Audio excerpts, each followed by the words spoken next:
When you go into the swimming pool as a child, you have these specific moments that happened that I will remember forever. Yeah. And there are smells, there are sounds, there are things that are associated with Yes. it. And it's not just going to the water. I had a negative association with chlorine smell. Oh, interesting. We can touch on that. I actually rewired my brain to now feel positive emotions when I smell chlorine. But before, the smell of chlorine was a trauma. It was like you smell chlorine and its trauma immediately brings back bad negative emotions, shame, feeling of inferiority, and all flashes of images from my childhood. If you are a student, you're not going to be questioning your teacher's methods, okay? Yeah.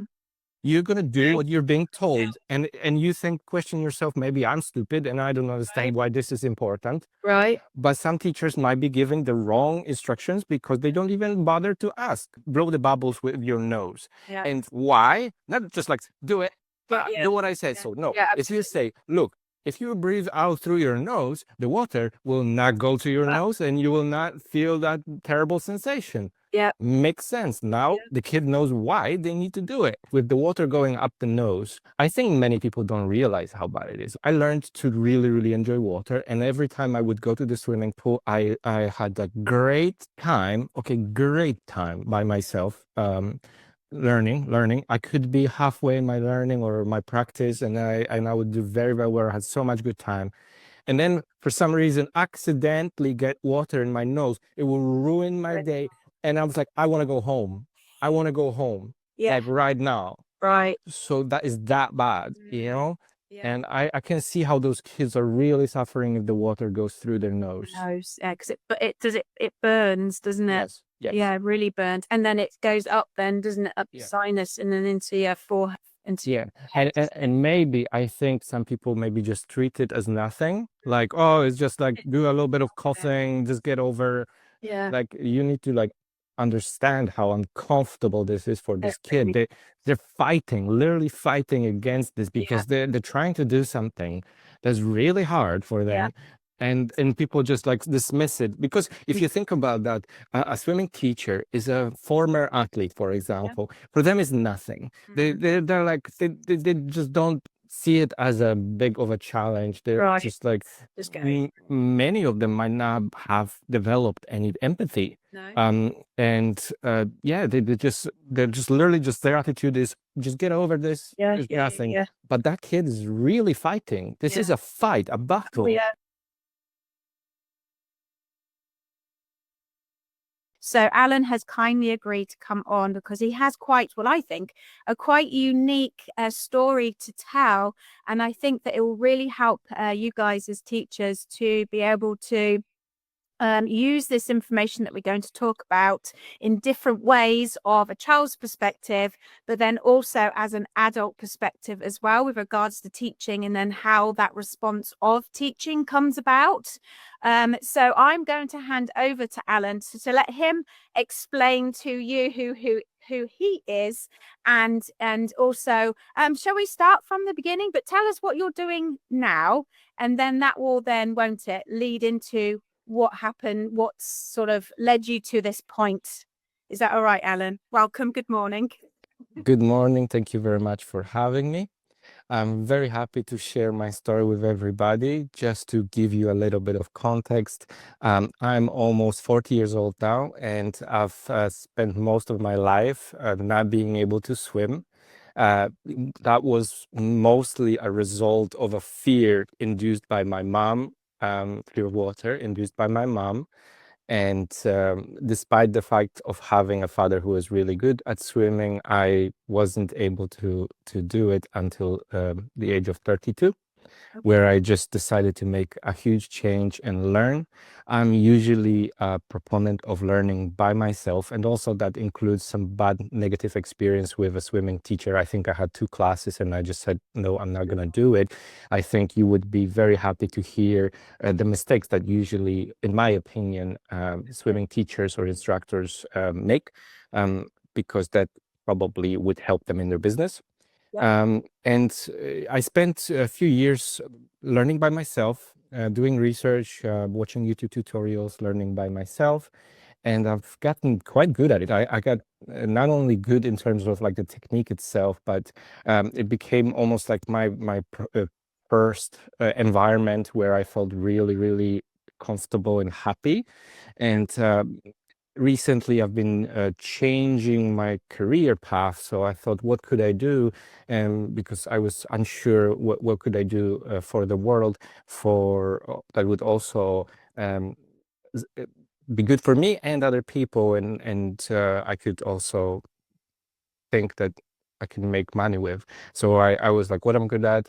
I'm good at swimming. Maybe I could teach others, since I taught myself, I could Yes. teach others. Yes. So I went through a course both for NPLQ to Yep. become a lifeguard. That personally for me, I wanted to prove to myself that I am worthy of being able to teach others, Yep. and then that I'm good enough and strong enough of a swimmer. Yeah. And then I went to a SDA course, the SDA award for swimming teaching. Yep. That was last year. And I also can talk about that if need to be, how it went from Yeah. coming from someone who's from a non-swimming background, Yep. and went to do that. But now I'm now in a process of creating my own swimming Yep. teaching career. Yep. And I also share all that on YouTube, where I talk about having my first clients and my first experience teaching mainly adults. But in the future, down the road, I'm thinking I will be helping children too. But I think my purpose is mainly taking care of adults, since, Yep. as I said, I think they find me more relatable right now Yes. in my story. So that's me. Okay. And yeah, I'm very happy to share my journey, because I think it's unique, it's different. I don't think you get many people who were afraid of water Yep. and then turned into a teacher, and also like a lifeguard, becoming very, very passionate about water safety. Drowning prevention is actually, the levels get higher and higher. I get more and more into it the more I'm in it. So I'm Absolutely. very happy to share everything I learned, Yeah. and open to any questions anybody has. Yeah.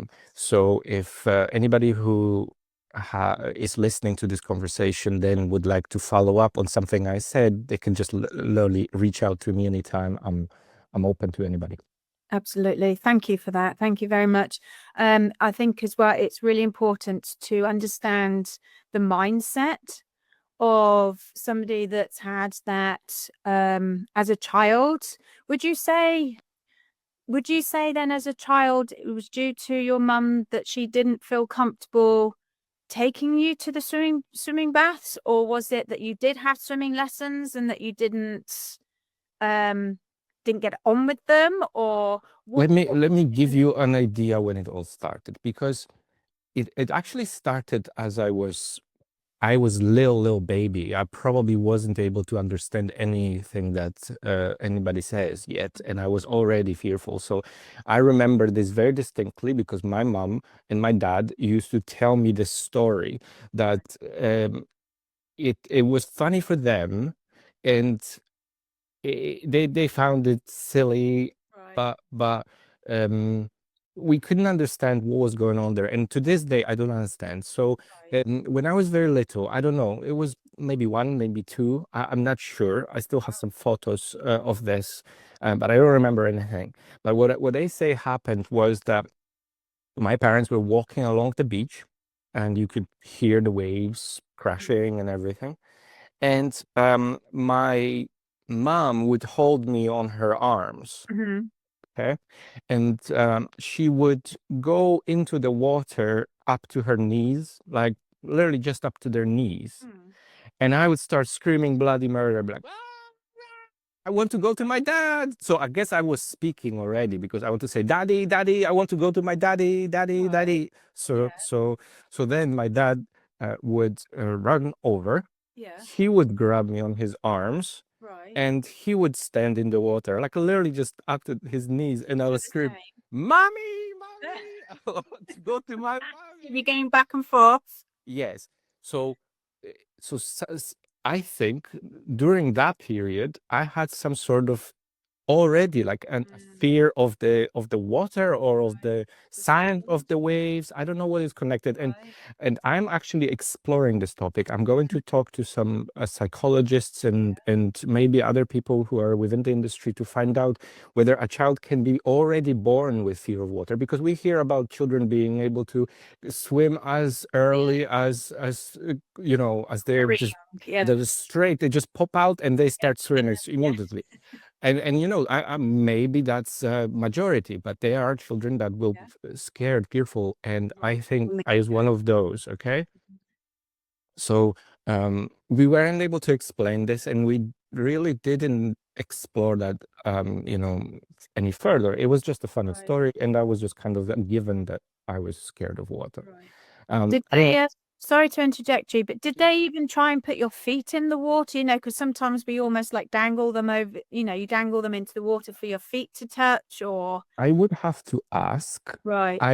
Although I would now, from my experience with my parents and how they were, I would say that probably they didn't, because I remember being very persuasive as a child. Right. So I'm going to continue this. Yeah. So later on, when I was a little older, when we went to the swimming pool, I would also be very uncomfortable in swimming pools.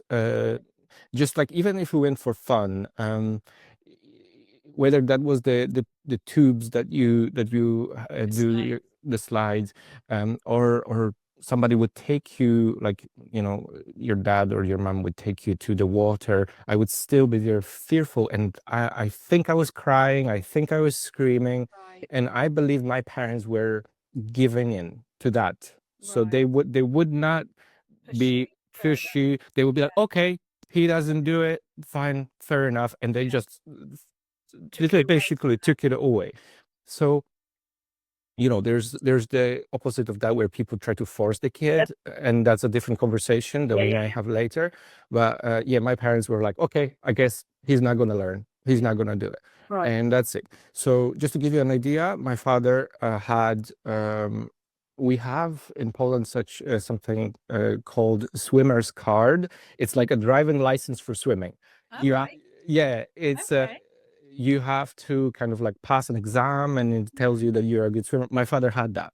Okay. It's I don't think it's like equivalent of like being a lifeguard, but I think if you have that High license, stages. yeah, Yeah. that you get this kind of license thing. So my dad was a great swimmer, Mm. and my mom, on the other hand, is not scared of water, but she cannot really swim. She can swim in the shallow water, just doing her little breaststroke with the hair up, like a you know, old person. Yeah. But she tells me that she cannot swim. uh, like if she was to go to a deep water, she wouldn't be able She wouldn't to be get through. comfortable. And she's on my list of people that I'm going to teach. Work with. It's going to take some convincing, but yeah, I want to do that. So to give you an idea, this is the parenting setup, I would say, Yeah. Sure. and somehow my dad wanted me to learn, but again, it wasn't a pushy thing. So when I was really persuasive and I was like, no, no, no, no, no, no, no, they just gave up, you know? And they didn't even take me to any classes, not at all. I have not been taken to any sort of classes partly probably because we were quite poor. We didn't have much, and I believe um, they wouldn't be able to afford it. Right. So that's kind of like win-win. And then as I was growing up, um, when we went to holiday, like on holidays, and we would be in the sea, or somewhere there would be a swimming pool, I would go to the water. So I Right. wasn't completely terrified. It was not a phobia, Right. but and I would like to do something. Yeah. As I was growing up, I would like to make the change. But I was still Something afraid. stopping you. Yeah, I was still afraid, and I was obviously not having enough skills to be able to do that. And during that period, as I was growing up, I developed obviously a shame of myself that I'm unable to play with my friends, for example, when they went to the water. I was standing on the shore and I was really, really embarrassed. There's another story which we might touch on when we were at school, early primary school. The whole class would go to the pool. Right. Everybody would go swimming, and I had to stay in the shallow water by myself, whilst everybody from the class would have fun. And so that created a lot of negative association with water, specifically pool water. You can talk about, for example, the fact that I had a negative association, a physical negative association with chlorine smell. Oh, interesting. Okay, so we can touch on that. I've actually rewired my brain to now feel positive emotions when I smell chlorine. But before, the smell of chlorine was a trauma. It was like you smell chlorine and it's trauma immediately brings back bad negative emotions, shame, feeling of inferiority, and all flashes of images from my childhood. Oh my Okay. goodness. Wow. So Interesting. I'm exploring this, so Yeah. I'm going to be talking to psychologists about this, but I was able to rewire my brain. Wow. Uh, but that was probably one of the hardest things, was the chlorine association with With negative negative emotion. experience and emotions, like you said. And there's one more I remember now that we can touch on is we have some family in Germany, and my dad took me to a swimming pool with those pipes and fun Yeah. activities. But in Germany, they have this thing where in order to go to the water, you have to take a shower first Yeah. before you go to the water, but you have to take the shower naked, 100% bare bones naked. Okay. And What? yeah, in front of other naked, fully naked men. There was no Really? men and women, but it was like, Open showers. yes. There's no cute. And so I remember this was like, I was little again. I don't remember exactly, but it was maybe like 4 or 5 years old, Right. and I was walking around these naked men, Yeah. and I felt that was uncomfortable for me. Yeah. I remember being uncomfortable. I was just like, now I'm like, okay, get whatever. But when I was a child, walking Yeah. around Too naked much. men was too much, including my father, by the way, right? Yeah. Because I've never seen my father being naked. No. And I know to this day, some countries require you to get bare bones naked in order to take your Go in. shower before you go to the swimming pool. Were there other children there, or was it just I all don't men? remember. Right. I don't Okay. remember. Right. But you know, And as this, a child, uh, that's what you remember is just big yes, men. yes, exactly. And I think because I can imagine that in different countries they have different cultures Yeah. of what to do in swimming pools. Yeah. And I guess the reasoning is that you need to wash all the bacteria before you Yeah. enter the Dreams. water. Yeah. But I don't know, maybe should be changed. Mm. You know, there's a good to have a discussion about it, Yeah. in the community of swimming teacher Yeah. and swimming pool operators in general, actually. Absolutely. Yeah. Yeah. Wow, Yeah. I've never heard of that before. My Yeah. goodness. Yeah. So there's quite a few Again, different. that too would add to it all as well. At that young age, it's imprinted, isn't it? Yes. So um, I I guess, as I said, probably you'd never heard of this because this is good. Some people can find this very embarrassing to admit. Mm. So I'm past that because I've been through my journey and I learned that actually sharing those things and Yes, telling the truth actually helps other people absolutely. to put past their trauma and shame. And you So talking about it helps, I guess, yes. to process that Yes, too. yes, yes. So again, we can pull at any of those strings I just shared, Yeah, and I'm sure there will be some other ones coming back as we go. as Okay? you talk. Yeah, absolutely. No, thank you. That and as a swimming teacher, you have so many different children walking through the door, is that you don't know even exactly just what you're saying about the smell. It could set off something that may have happened previously that they're trying to overcome, but they don't understand what that feeling is either. And to because what's happening is that if we the more information that we have as teachers, the more that we can see signs from the beginning, but then be empathetic. The fact that if they are coming to poolside and they're not 100% running through the door, not literally, but wanting to embrace that time in the water, that they're not being awkward, or they're not being rude, or they're not being naughty. There could be these underlying thought processes as a child that we as adults, if we don't know also from an adult perspective what that child's experiencing, then how are we supposed to help them get through that? Yes. And I think that's why I love talking to you about this, is because you've been there, you've done that, and then you're also wanting to help other adults understand too later on why those feelings were those feelings and why you're working with them now. Yeah. Because it does that traumatic experience from a young child does filter through as they're an adult. And if that's the case, then how are they being with their children? Yeah. And we know that swimming's the number one sport that every child has to Yeah. learn for safety issues. But then we also know that the accessibility, like you're saying about the affordability as well, of being able to go to regular classes might not necessarily the case. So then as parents, if they're wanting to take them to family sessions or what have you, to still be having that exposure of water, how else as teachers can we educate broadly to be able to help? And then it's interesting you saying about the school experience too. So in Poland, it was that you did certain amount of time in school to do Yes. school swimming too, right? I don't remember. I think it was once a week, but maybe it was even more. Right. I think it was once a week. I'm just gonna add to that part. Yeah. So again, I think what number one, I mean, if you think about that, the whole experience of going to the swimming pool for a fearful child like me or unskilled in swimming wasn't just a part of being in the water, but everything that happens around it. Yeah. Okay.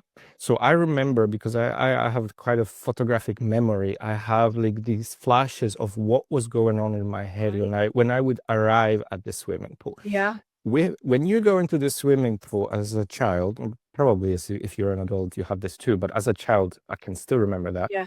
You have these specific moments that happened that I will remember forever. Yeah. And there are smells, there are sounds, there Yeah. are things that are associated with it. Yes. And it's not just going to the water itself. Yes. So one, for example, for me, is the sound of a hair dryer. Okay. Wow. Okay. So Yeah. at the moment I don't have like a negative association with a hair dryer, but I can imagine there will be people who will have a negative association Yeah. with a hair dryer. And also the fact that you know every time you finish your swimming pool, they had to dry their Yeah. hair and their hair was Yeah. kind of bad and everything. Yeah. Yeah. That Yeah. could be something that many girls or Yeah. even guys, look, when I was a young boy, I had actually long hair. Right. So one of the things I found really, really painful to do, and I hated with every part of my soul, was to put on that rubber cup on my long hair. Yeah. Okay? Yes. And I can imagine how bad it is for girls. Yes. But there are the Chlorine other and there are the other the cups that are made from a different material. okay. Yeah. Um, but there was another, I think Oh, another. latex. Latex. No, that Oh, those are the uncomfortable ones. But there's something that you can get like a more of a like a polyester. I think oh, the not fabric. the Yeah, yeah, fabric yeah, the ones. fabric ones. Yes. And I was asking my mom to buy me one of these because I Right. just hated that rubber one, and Yeah. it's It's pulling your pulls. hair, and Yeah. it's really uncomfortable, and constantly pops out. I remember this being very uncomfortable and being one of the main reasons why I hated the experience. Yeah. Another one, and the fact was that in Poland they are strict, and you cannot enter the Yeah. swimming pool without it. Yeah. The Okay, same in Spain, aren't they? Yeah. yeah. Then you had the whole idea of the group of the pupils from the school gathering together in this one spot, and you do smell the chlorine, and you remember that in a few minutes you're gonna have to be there, and you're gonna be embarrassed, and you're gonna have to explain yourself. And there's another thing I'm gonna touch on later is the swimming teacher that we had was also our PE teacher that Right. I looked up to quite as a young boy. I Yeah. wanted to be This in sport. sports. I wanted to be in sports, and I saw him as this. But Amazing. actually, you will not believe that, and we will touch on this for sure, 100%. Yeah. He had moments where he looked down upon me because of the fact that I cannot swim. Almost, yes, almost to the point of like, um, mm, Being disrespectful. yes, he made some disrespectful comments that Right. lasted 40 years. Okay, I'm gonna be 40 next year, and I can still remember things he said in during that time. Right. And I don't know how often this happens that people can remember something somebody said for Mhm. 40 years, but Right. for me, um, it's important. Yeah. And I will remember this when I teach somebody else. You gotta look out what you say, because this can stay with that kid Words. forever. Word stick. Yeah. Yeah. And I will tell you what he said Mhm. later.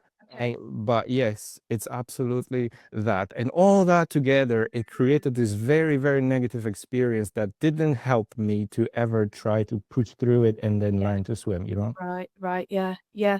Well, if you're feeling that uncomfortableness, either you have to do it yourself if you're not getting it from the external. So if there's no one there to say, "Come on, Alan, you can do it," There was or no it's that such sort thing. of gentle approach, then you're going to retract even more in yourself.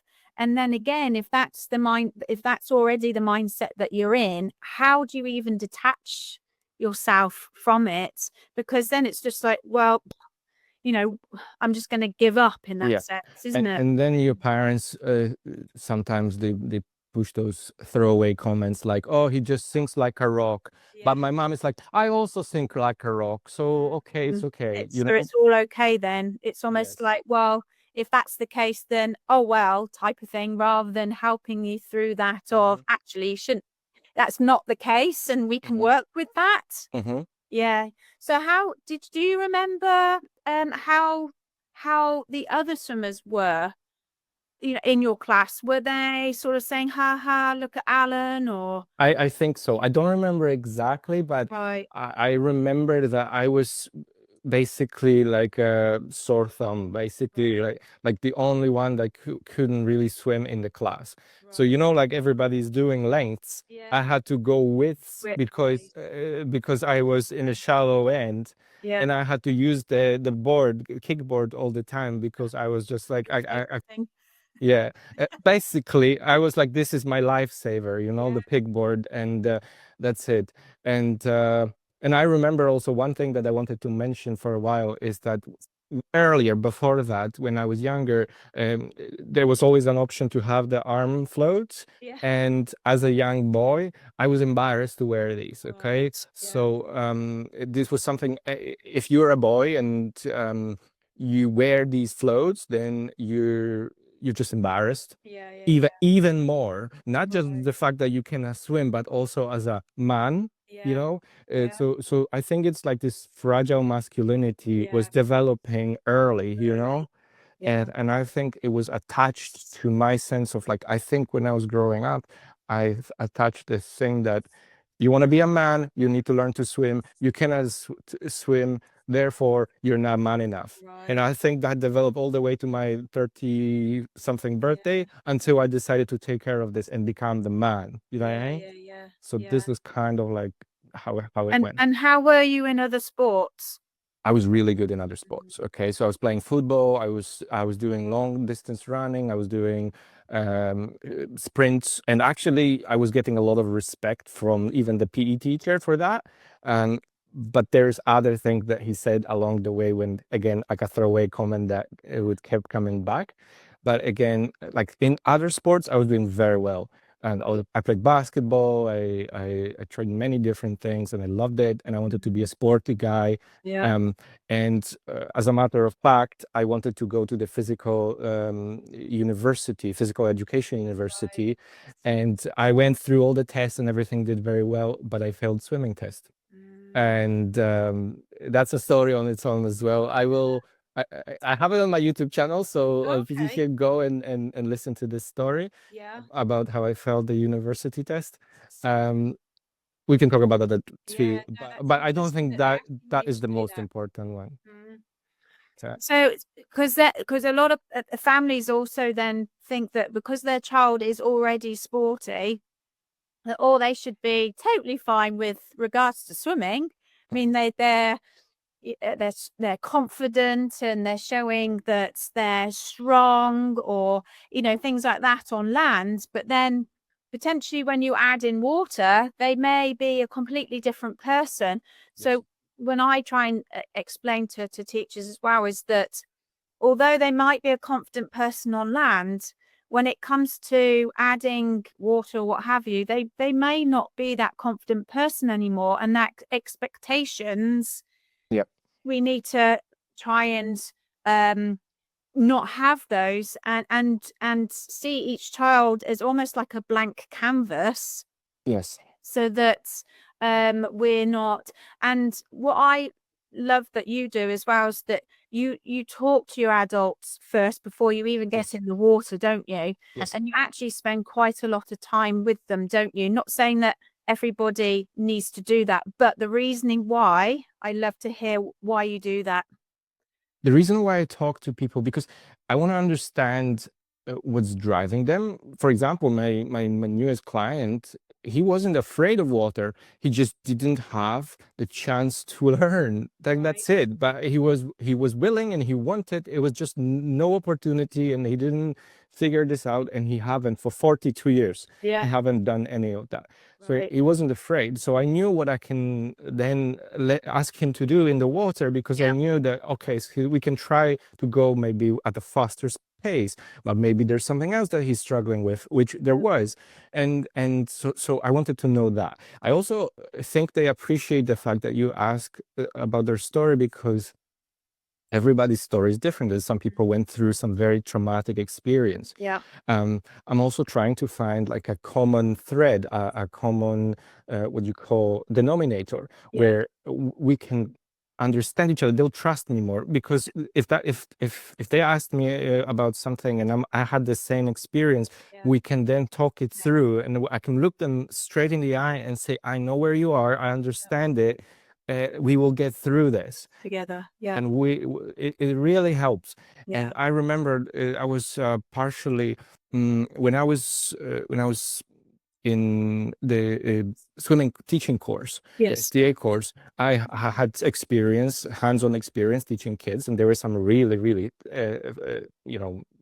fearful ones. Right. And I had an ongoing conversation with the kid in the water, and because I think the kid also appreciated. I think they kind of know. They know. It's like you have this Indeed. understanding that you you they can trust you, but you can also ask them, how do you feel about this? Is it good? Is it bad? How I constantly asked, for example, I was just like, what do you think? Open-ended question. Like, what do you think? How do you find this? And like opening them up Yeah. rather than asking them like, is this good? Is this bad? Like Yeah. yes or no Yeah. questions. I would Close. be like, what do you think? And the kids were telling me. They were Oh, like, that's oh, great. I don't do this. I don't. And for example, some of them were very much overthinkers. And I'm Right. an overthinker too. So just like, okay, you're absolutely right. It says, yeah, you step outside of the platform, you're not gonna reach the bottom. That is, Right. there is, you're smart. Yeah. It's like, you are smart. Absolutely. Yeah. They Well believe done in you. for Yeah. noticing that. Yeah. You're a smart person. Right? And it's like the conversations are important. I Yeah. think they are, because you can miss something if you don't ask them those questions. You can miss something that's crucial. Yeah. For example, when I went to that and I had a negative experience when I went to a Right. swimming class, I had something in my mind that I knew that I want to work on, and I wanted to try or get good at, particularly breathing. Okay, I wanted to figure out the breathing in Yep. front crawl, but also others. Okay, yet the teacher didn't ask me about this once. She immediately proceeding to giving me drills with Yep. a kickboard and focused on my kick. Okay, I'm like, I don't need, like, she was telling me that one of my legs is kind of off to the side. Like I wasn't, like, when I was doing my breast stroke kick, it was kind of going Right. to this side and it was uneven. Right. Right. And that's what she was focusing on. And I'm like, I need to do something, like, this doesn't take me any closer to my goal, you know. Yeah. But she didn't ask me about the goal. She just had an idea of what she's gonna do. Yeah. She should send me over. And you know, if you are a student, you're not going to be questioning your teacher's methods. Okay, Yeah. you're gonna do what you're being told, Help. and you think, question yourself, maybe I'm stupid and I don't understand Right. why this is important. Right. But some teachers might be giving the wrong instructions because they don't even bother to ask. Yeah, absolutely. Well, yeah, and again, that's so interesting is that the lady, it was her own perception of how she wanted the lesson to go. Yes. So it was her, not what you're wanting to gain from it. Yes. So Yes. she didn't even think. So imagine what it's like for a child of Yeah. not, and even if they're not understanding what they're asking to do, and if that understanding's not there or the purpose, why am I doing this? Exactly. You think, well, I where think do I go with that? that's a very good point you're making about the why. So I've noticed as a teacher, sometimes people tell teachers tell the student what to do, Yeah. but they don't tell the student why to do it. Okay, so Yep. if you're telling me that I'm supposed to, you know, turn my head and keep one go to the side Yep. underwater, and one go outside of the water, if you just give me that little drop of information why I need to keep that way, Yep. it will make more sense. And I Yeah. think maybe even with kids, people treat kids like they were stupid or something. Yep. Kids are actually quite smart. Oh, And they're if you brilliant. tell them why they're doing something, I think they will get it. And they're like, Yeah. oh, so you say, for example, you try to breathe out water with blow the bubbles with your nose. Yeah. And why? Not just like do it, Yeah. do what I say. Yeah. So no, Yeah. if you say, look, if you breathe out through your nose, the water will not go to your nose and you will not feel that terrible sensation. Yeah. Makes sense. Now Yeah. the kid knows why they need to do it. Yeah. And Absolutely. it meets their goal of not feeling that sensation. So Yeah. yeah. And if they do, it's not because they've done it wrong. Yes. It's because unfortunately they haven't been explained what that you need to do that and the reasoning behind it, because some really struggle from the water going up their nose because they haven't learned to do both, breathe out from mouth and nose, or they've been asked to just hold it. Yes. Uh, About that also, I've noticed with the water going up the nose, how bad it is. I think many people don't realize how bad it is. Okay, I noticed. So I learned to really, really enjoy water, and every time I would go to the swimming pool, I had a great time. Okay, great time by myself. Learning. I could be halfway in my learning or my practice, and I would do very, very well. I had so much good time. And then for some reason, accidentally get water in my nose. It will ruin my day. And I was like, I want to go home.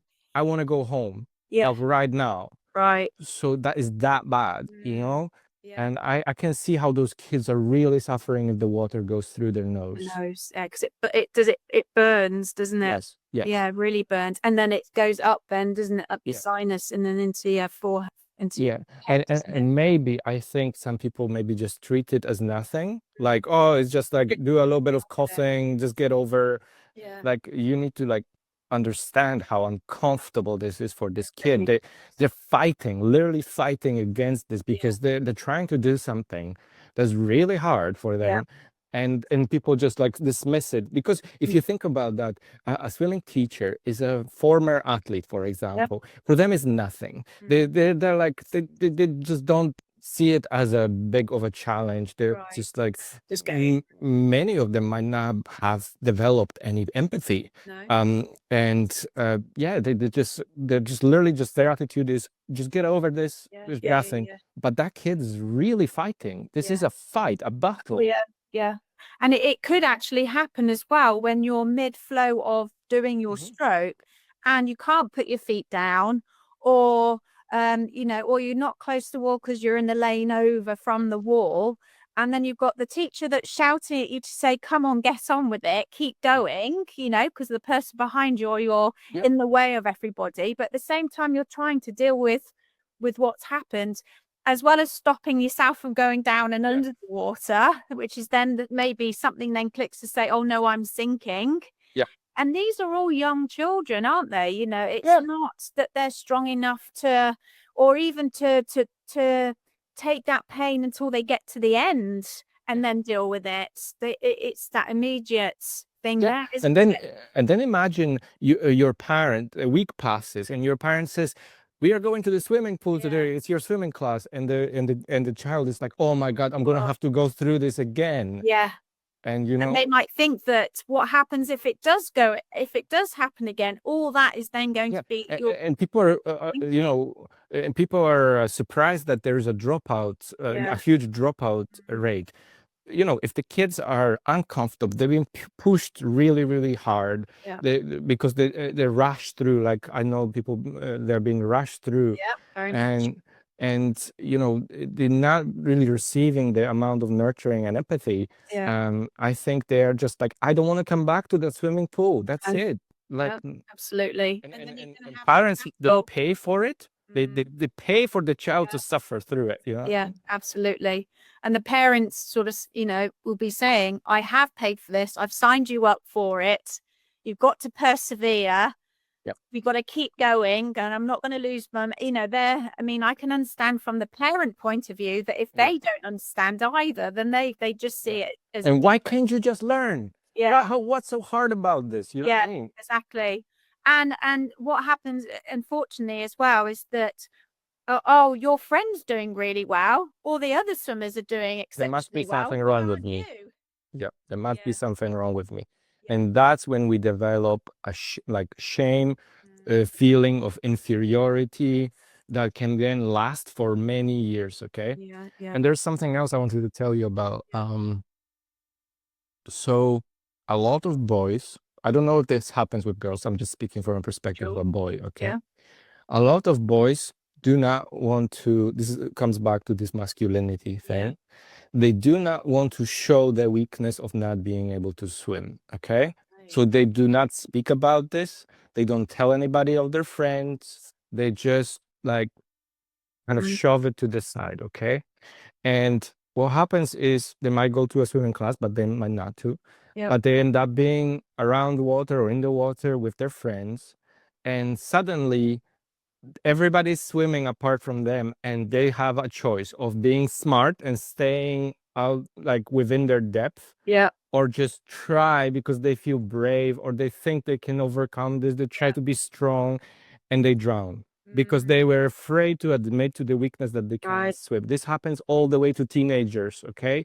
This happens uh, so often that basically uh, because water, I found this out. I kind of like on my own maxim that the water is truth. Okay, water is truth. Water will strip you out of your Mm, posing, like you're no longer able to pose how cool you are. yeah, If you go into the water and you cannot swim, you will die. yeah, Okay, you yeah, cannot pose your way in the water. yeah, yeah. You Okay, can't get out of it. Yep. yeah. So the problem Interesting. is, so think about that. So you Yeah, have a group of young men or yep. young adolescents or boys, and they're like, haha, let's go, and everybody goes, and there's this one kid. Mm, He's like, I want to be there, but I cannot swim. What should I do? A yeah, smart one will stay on the shore, cool. and the one that is not so smart will try and attempt Yeah, it yeah, yeah. badly. Maybe he will survive, or maybe he'll drown. You Yeah. know what I mean?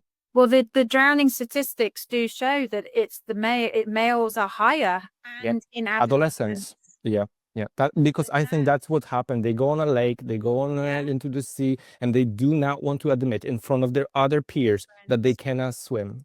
Wow, that is really interesting.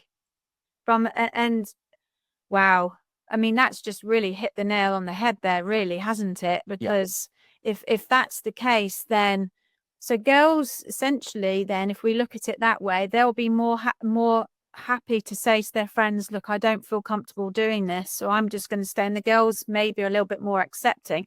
But then you don't know, though, as a boy, if you did say that to your mates, would they accept the fact No, that, they will or make would fun they? of him. Right?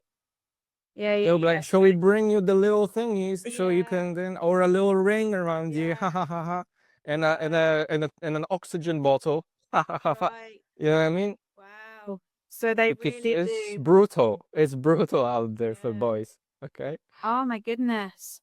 Well, that is amazing insight. And I, if we could, because I remember our conversation before, which again I'd love to talk about, is that when you were then feeling comfortable going to the pool yourself, and you said that you're exploring by yourself, and Mhm. because of your other experience with the other lady, what you were saying was is that you spent a lot of time just doing loads of different types of moves in the water. Yes. Can you tell me why you wanted to do that rather than taking a kickboard and things like that? What made Okay. you? Yeah. So I became really much against the kickboard along the way. Okay. And I've noticed. So before I got into the water, my approach was I had to really ease myself in. Yeah. Okay. So for the first few times, I spent a lot of time sitting. It was Nuffield, and they had this sauna, and right next to the sauna and the swimming Right. pool, they had these little chairs, the wooden Right. chairs. Oh yeah. I was sitting at these chairs and observing what people are doing in a swimming pool. And Right. often there was a class of somebody teaching kids. Okay. Okay. And I observed what the teachers are doing. Yeah. Okay. And one of the go-to exercises was to get that kickboard in front and make them swim the whole length. And I thought about it, and I was just like,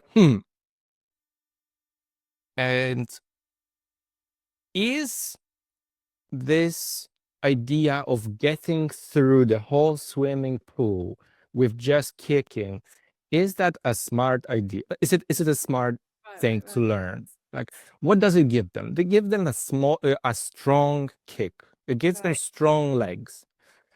Does it mean that can I not swim well without having strong legs? And I'm like, Right. no, I think you can absolutely swim fine if your legs are not strong. Right. I then watched some YouTube tutorials, and in the tutorials, I learned about the two beat kick. And also, some of them they were saying that actually legs are only for stability, not for propulsion. Right. And so you could totally swim without the Mm. legs.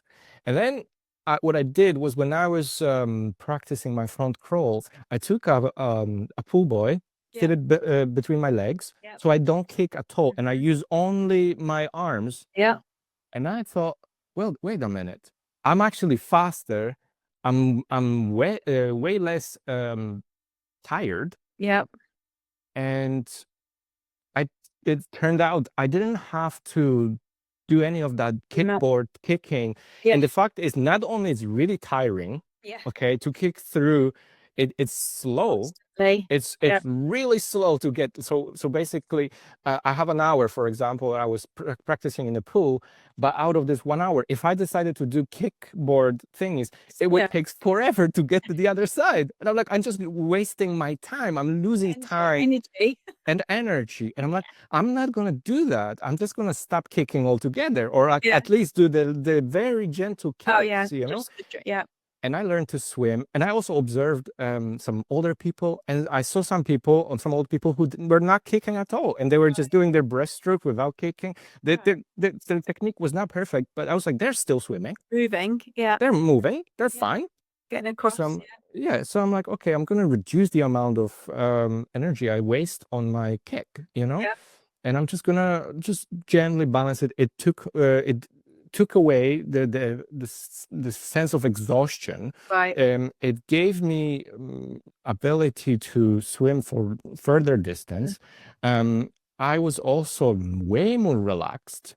it gave me this kind of like really smooth, like they have these videos on TikTok and Instagram where the smooth swimmers do their Slide through. they play some Enya and then they glide through.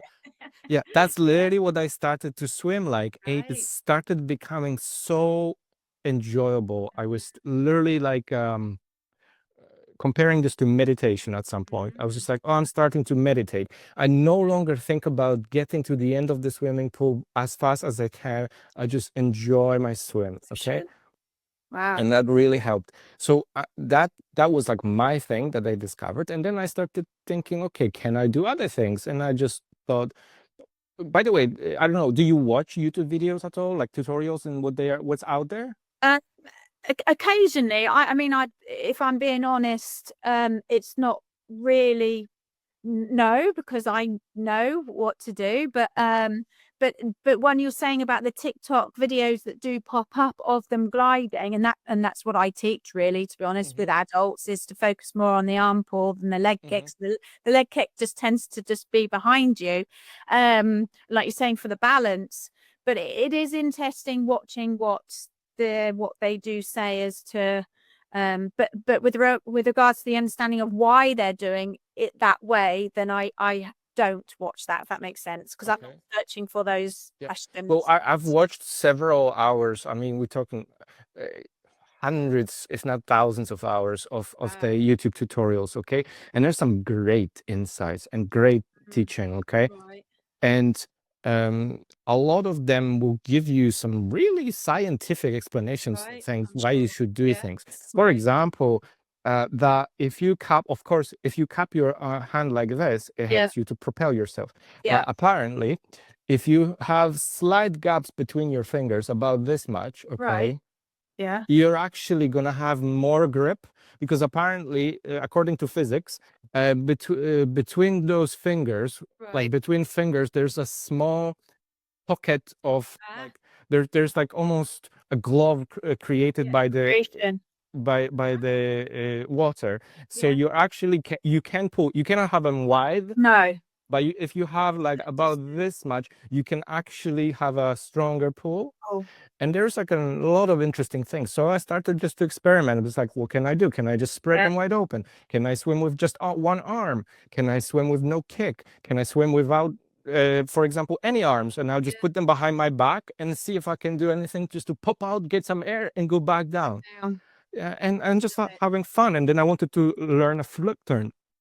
Sorry, and I practiced my flip turns, and I was standing in the water up to here and trying to see if I can do my turn in the standing position.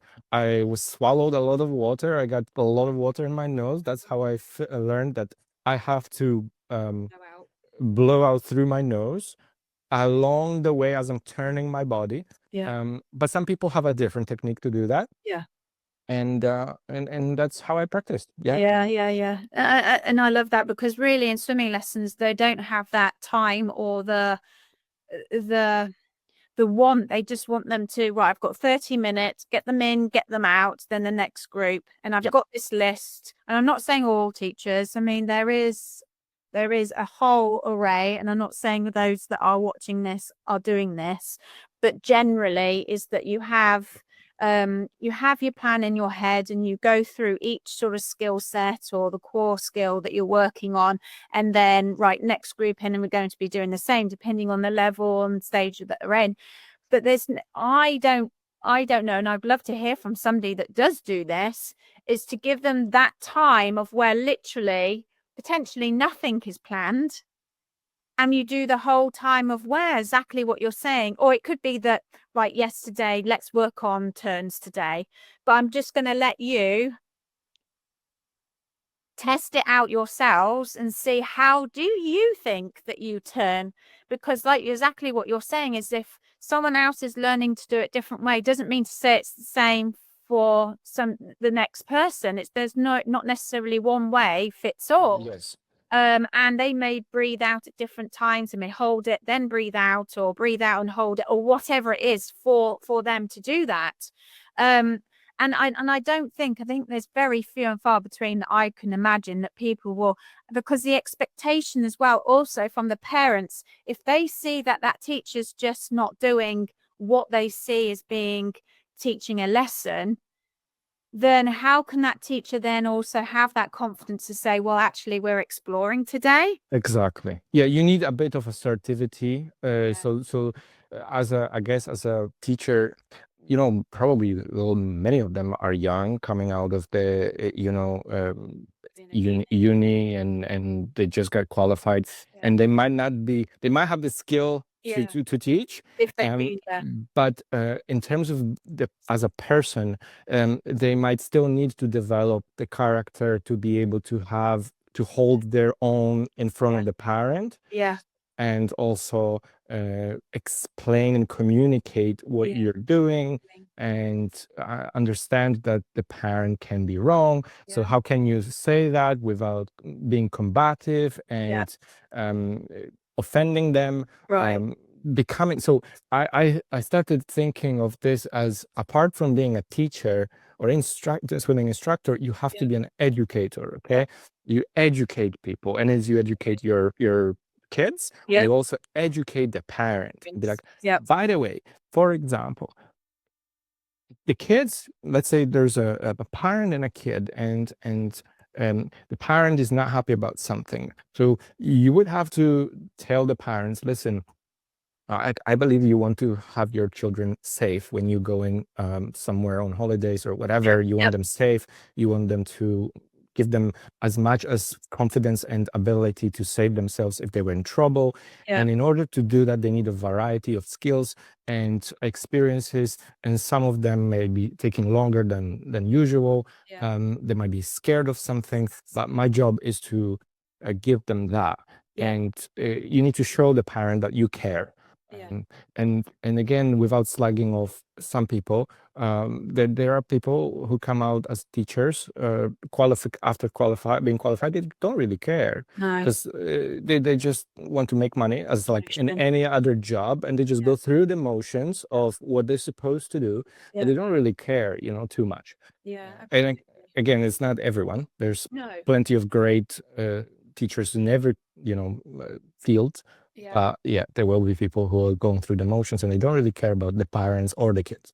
No, it's a shame, really, because it's an important job that we have. Yes.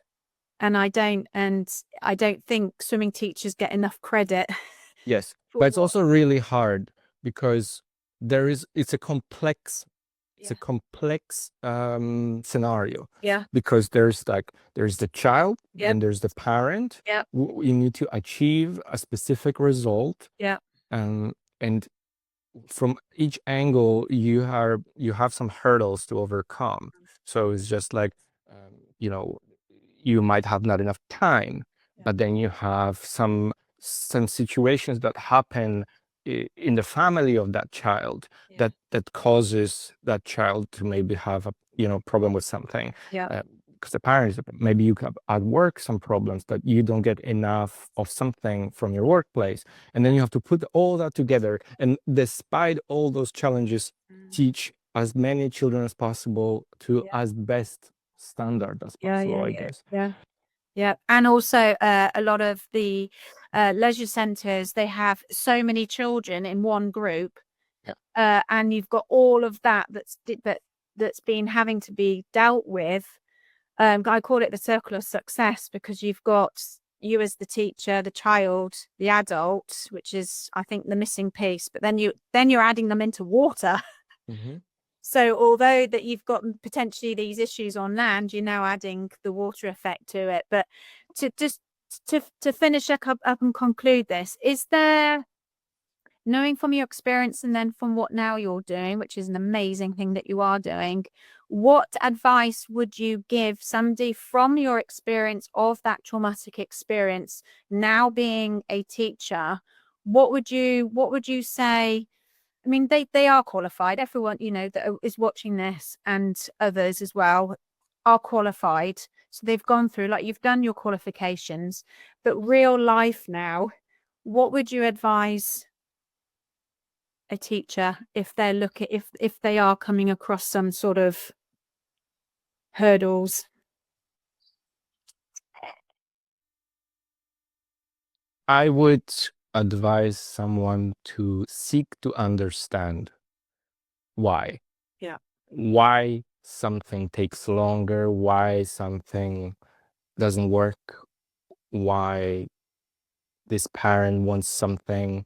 Like, there needs to be communication between the parents and the teacher and the child and the teacher, Yeah. and bring them together. And so I would encourage as much conversation and real desire to understand Yeah. each other, understand what's going behind the scenes, um, of the person they're trying to teach, really. That. Yeah.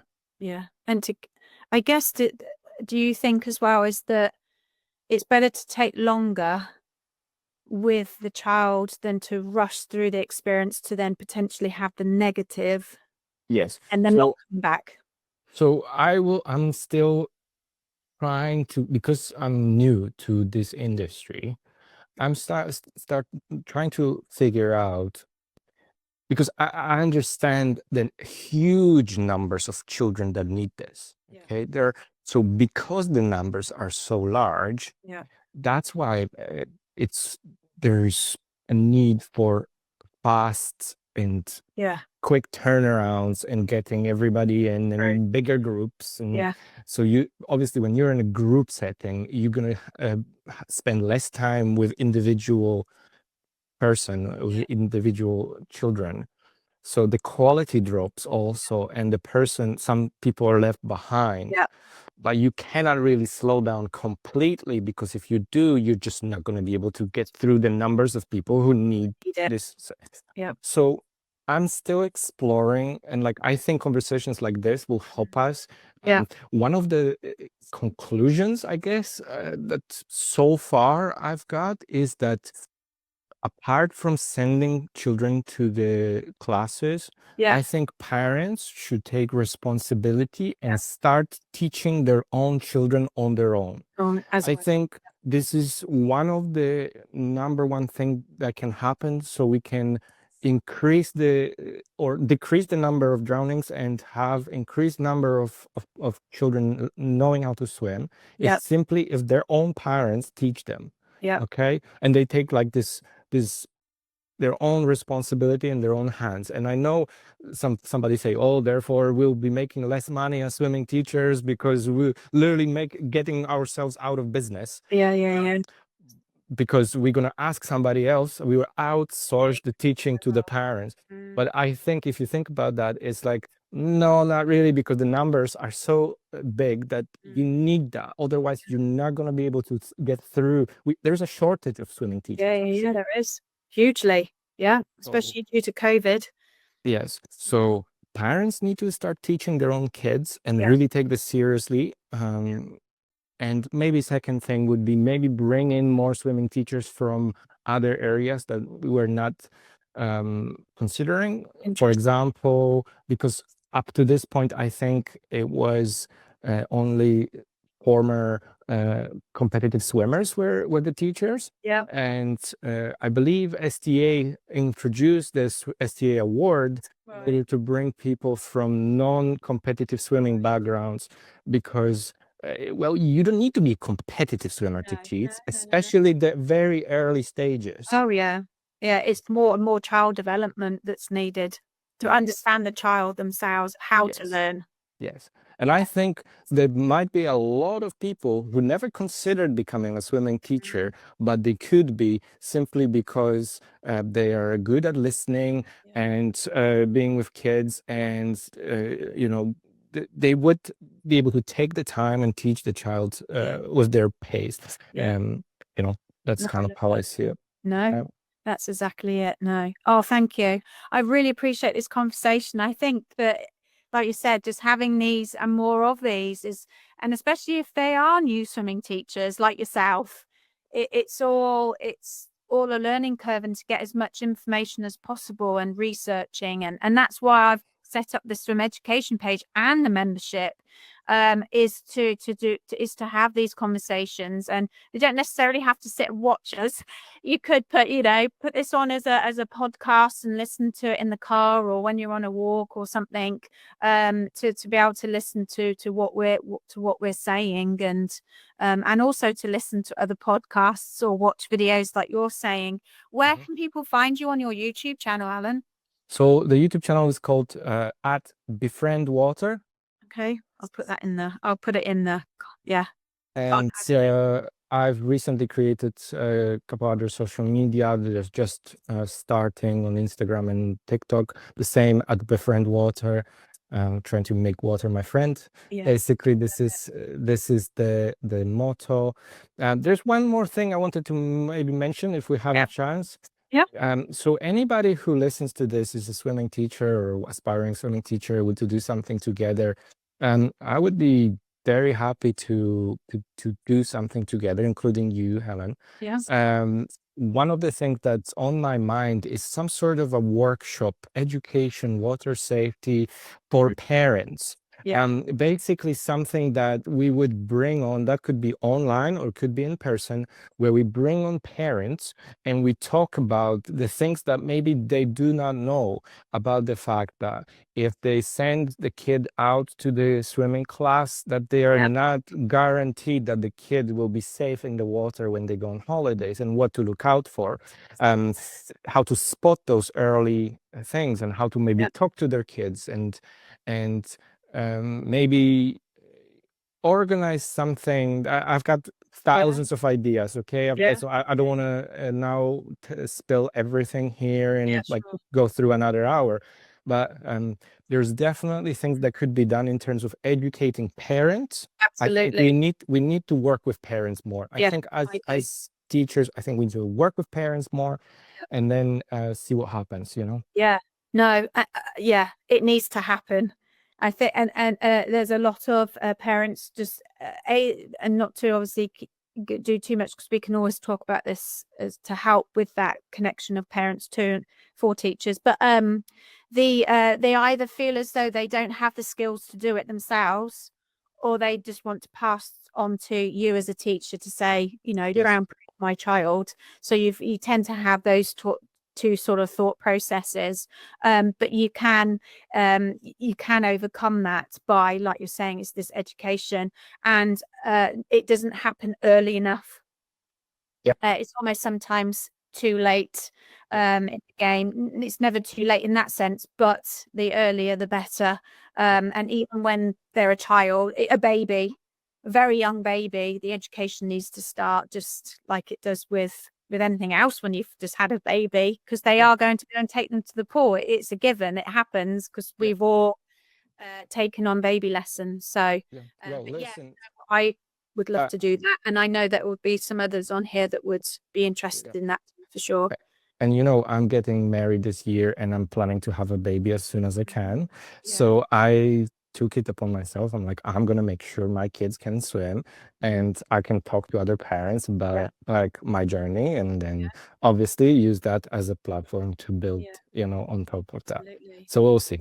But anytime anybody who has a question, reach out. I'm happy to chat. We can do collaborations for YouTube or other places, or meet in person. I'm in UK, Scotland, but there's going to be some traveling happening as well. I know you do, so we'll see how things go. Appreciate you having me. I really think this is just the first one of the first steps, but this can go quite far. Yeah. Well, I appreciate you coming on, and I appreciate you not letting your traumatic experience stop you from not and then what you're doing now. I think you're doing an amazing thing, so thank you for that. Thank you very much.